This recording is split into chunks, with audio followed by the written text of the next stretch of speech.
Satu bunuh diri, kedua kabur gitu. Pikirannya antara dua itu tuh. Karena takut disalahin ya? Iya. Oh, karena Jujur waktu itu karena baru pertama kali apa pengalaman namanya, kayak gitu. penanggung jawab utamanya Iya, Demang dia ya? jadi semacam cabang tapi bukan cabang. Jadi ya cuma orangnya beberapa gelintir orang aja lah, tapi barangnya nilainya miliaran gitu.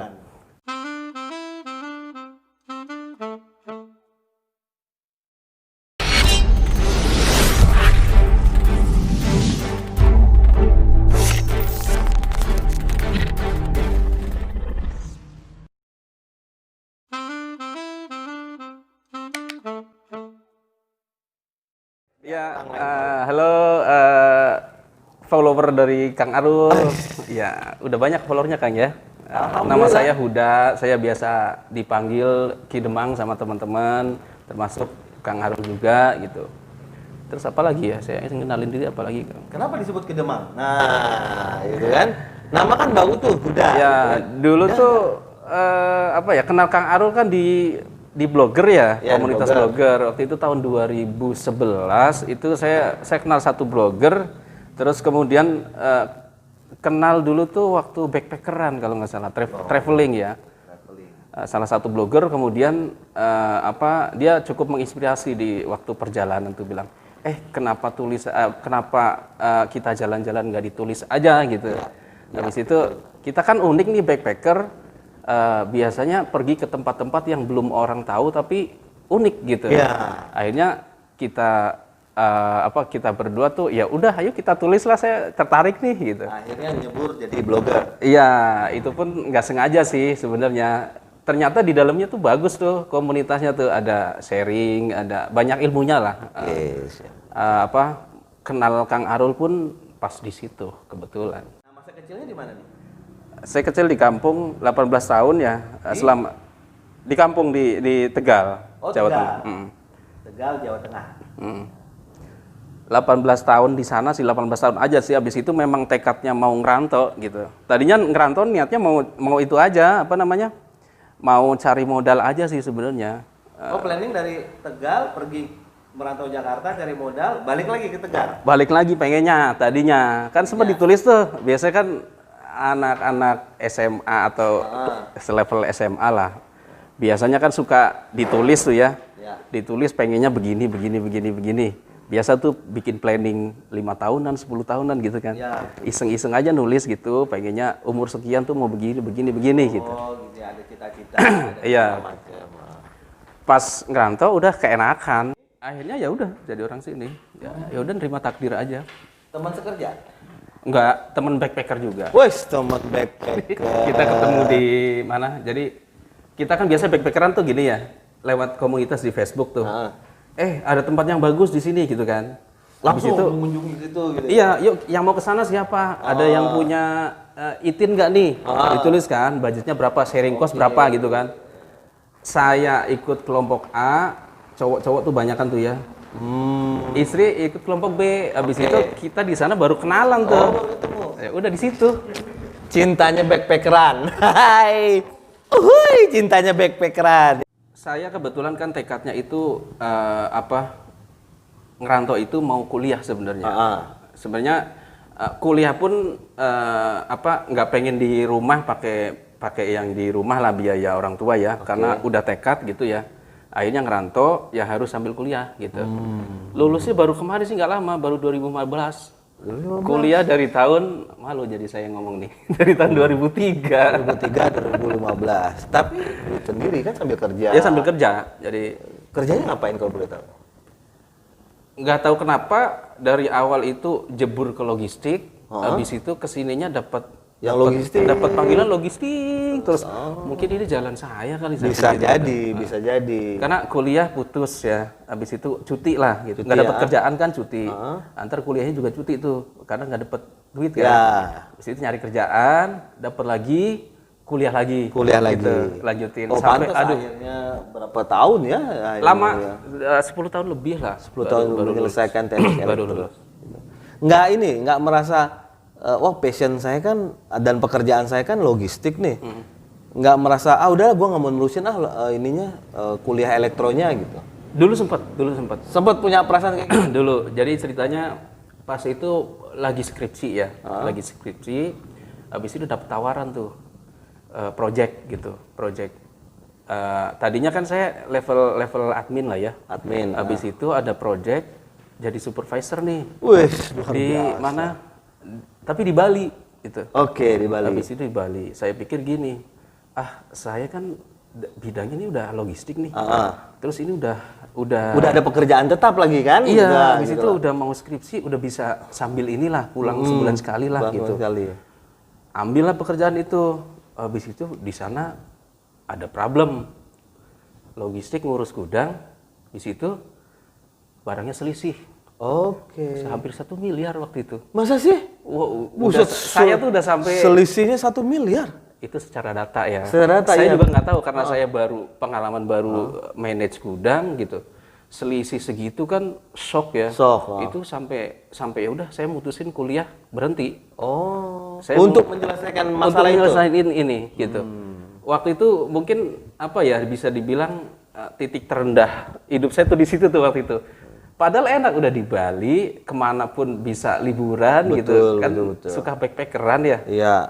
Waktu itu sudah impian banget lah. Dilalah kejadian kayak gitu. Akhirnya kuliah saya memutuskan untuk Stop stop gitu. Habis itu lanjutin proyeknya sampai selesai. Alhamdulillah ternyata itu cuma selisih di data saja. Oh, selisih data. Tapi memang ada beberapa yang miss atau hilang atau apalah karena mungkin nggak ketat di SOP atau apa ya. Akhirnya ya udah direkonsiliasi, jadi nggak masalah. Habis itu saya balik ke Jakarta. Oh, oke.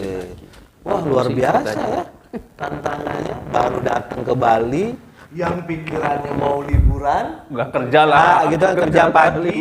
Nggak, maksudnya kerja pagi, pulang sorenya jalan ke pantai. Iyalah, tapi nggak bisa ternyata. Aduh. 1 miliar masalahnya di data. Iya. Itulah. Itu titik terendah. Iya. Itu benar jadi pelajaran sih. Jadi malah jadi lebih dewasa gitu. Tapi anehnya ya, waktu itu selisih udah saya mungkin mau berpikir mau bunuh diri sempat waktu itu ya. Masa sih? 1 bunuh diri, kedua kabur gitu. Pikirannya antara 2 itu tuh. Karena takut disalahin ya? Iya. Oh, karena Jujur waktu itu baru pertama kali pengalaman kayak gitu. Penanggung jawab utamanya Iya, jadi semacam cabang tapi bukan cabang. Jadi ya cuma orangnya beberapa gelintir orang aja lah, tapi barangnya nilainya miliaran. Gitu. Waktu itu sempat berpikir kayak gitu, tapi dalam hati kecil bilang enggak, ini pelajaran berharga. Nanti kamu tuh akan dapat pengalaman gitu. Betul. Hati kecil bisikin kayak gitu. Oh ya udah saya nurutin kan. Kesininya ketika dengar ada barangnya selisih. Oh, mungkin ini. Jadi berarti udah tahu ya. Jadi akhirnya jadi pelajaran gitu kan. Jadi pelajaran. Gila ya, 1 miliar selisihnya luar biasa. Ketika ada masalah sekarang udah gampang. Oh, mungkin masalahnya ini. Oke, bicara mau bunuh dirinya kita akhiri dulu gitu kan. Kita minum dulu. Ini teh hangat gitu kan biar bisa menenangkan hati yang gundah gulana. Hah, kata kameramennya. Oke, netizen yang baik hatinya, sekarang saya masuk ke segmen tanya-tanya pribadi. Waduh, mau nanya apa nih? Kirmang, Iya. Kalau seandainya ada 3 kata. Apa tuh? 3 kata nih. Untuk menggambarkan diri Kidemang, apa sih? 3 kata ya. 3 kata. 1, apa ya? Apa, cuek? Cuek. Kenapa menyebut dirinya cuek? Karena saya kadang cuek. Kadang apa ya? Kelepasan gitu loh. Misal nih sama atasan, kan biasanya kalau ngadep sama atasan tuh mesti begini gitu ya. Iya. Tapi saya kadang ya udahlah apa adanya aja gitu. Ya, cuek-cuek aja, slow aja lah gitu kan, santai aja gitu kan. Cuek. Tapi mandi tetap kan? Mandi, alhamdulillah mandi kan. Alhamdulillah dia pas tahu kan, cueknya sampai ke mandi. Yang kedua? Ya sih. Yang kedua apa ya? Spontan. Contohnya ya kalau lagi moodnya pengen kesini ya udah kesini gitu. Oh gitu, kalau mau kesini. Jadi tidak planning ya? Unplanning, Ya itu, lebih banyak unplanning. Hidupnya kadang juga anti planning sih. Saya nggak nyangka di karir di logistik tuh nggak nyangka. Ketemu blogger juga nggak nyangka. Ketemu Kang Arul juga nggak nyangka. Oh iya betul. Ketemu istri nyangka nggak? Nggak nyangka juga. Nggak nyangka juga. Tapi udah di planning. Harus di planning. Umur di planning. 3 apa ya? Biasa mandiri kali ya. Mandiri. Biasa mandiri. Berarti punya pengalaman dong waktu sekolah SD, SMP, SMA mandiri. Oh iya, paling pengalamannya apa ya? Paling suka sama pramuka aja sih. Oh pramuka. Pramuka. Okay. Oh iya kan pramuka berpetualang. Iya. Akhirnya suka backpackeran. Tadinya begitu, pramuka. Nah sekarang ini nggak hobi backpackeran sama istri masih jalan nggak? Semenjak punya anak kali jarang ya, paling setahun sekali. Tahun sekali. Itu juga family gathering lah. Oh family gathering. Kidemang kan asli Tegal. Iya. Gitu kan. Apa makna Tegal bagi seorang Kidemang? Apa ya? Kenangan ya, banyak kenangan lah. Wah, jadi saya curiga, sebentar. Saya curiga nih. Kalau orang udah bicara kenangan, kalau orang bicara kenangan, biasanya koleksi waktu sekolahnya banyak gitu. Udah berapa koleksinya? iya. Kenapa kenangan terindah apa? Main di sawah? Ya gitu-gitu. Ya, kenangan waktu kecil. Jadi banyak pengalaman-pengalaman waktu kecil ya. Kita kayaknya itu jalannya cuma mainan gitu. Tapi ternyata itu ada filosofinya di masa depannya. Oh, dulu waktu kecil lu main ini jadi bentuk karakter seperti ini ternyata. Oh, gitu. Iya. Yang dirasain sih begitu. Luar biasa. Oke. Tapi itu yang nggak bisa dilupain. Jadi saya itu nggak bakalan lupain pengen pulang lah suatu Pengen saat, pulang. pengen di sana gitu. Jadi Mungkin semua orang kali yang punya kampung. Saya pikir semua orang yang punya kampung juga akan berpikir pulang karena masa kecil itu kan kadang-kadang, bukan kadang-kadang ya, sering kali itu masa yang paling bahagia kan. Masa yang polos, tulus gitu kan, penuh ceria. Tidak polusinya nggak banyak kan, polusi udaranya nggak banyak. Tapi jadi punya kepikiran nih, someday suatu saat kalau tabungannya udah ber-MM, makasih mas, makasih mas gitu kan. Kirain apa? Mau balik ke Tegal. Pengen Ngebangun di sana. Bangun apa nih Kang? Ya bangun apa saja gitu kan.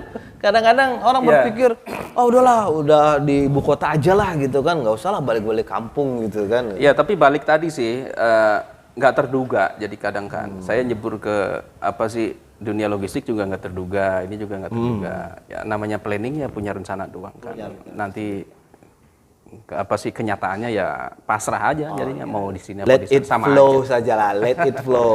Jadi bisa dinikmati lah. Jadi nggak usah terlalu ngoyo gitu. Nah betul, gitu. Ngoyo ya. Ini yang dipakai sini kalau pegel ya. Oh gitu salah. Sri Mulatan kita ya.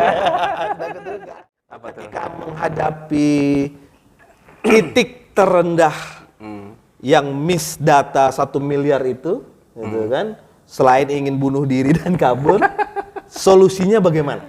Solusinya ikuti kata hati kecil. Itu sih. Sah. Netizen yang baik hatinya di Dosen Galau TV, saya dapat satu kalimat bagus. Ikuti kata hati kecil. Biar nggak galau. Biar tidak galau. Tapi kadang-kadang kata hati itu biarpun selintas ada benernya. Tapi bener juga. ya? Iya bener. Kadang-kadang ada benernya juga gitu kan. Itu menjadi pelajaran buat kita. Oke, terima kasih Kidemang. Thank you. Oke, netizen yang baik hatinya, terima kasih sudah mengikuti cerita yang sangat luar biasa dari Kidemang ya. Dan mudah-mudahan ini menjadi sebuah pelajaran, menjadi sebuah hikmah atau minimal sebuah cerita baik lah. Bahwa semakin banyak kita mendengarkan cerita baik akan membuat sentimen yang positif juga, energi baik yang positif juga. Nantikan tamu-tamu berikutnya di netizen ya, di Dosen Channel TV. Saya akan mengundang teman-teman saya semuanya yang punya cerita yang sangat luar biasa. Bye-bye.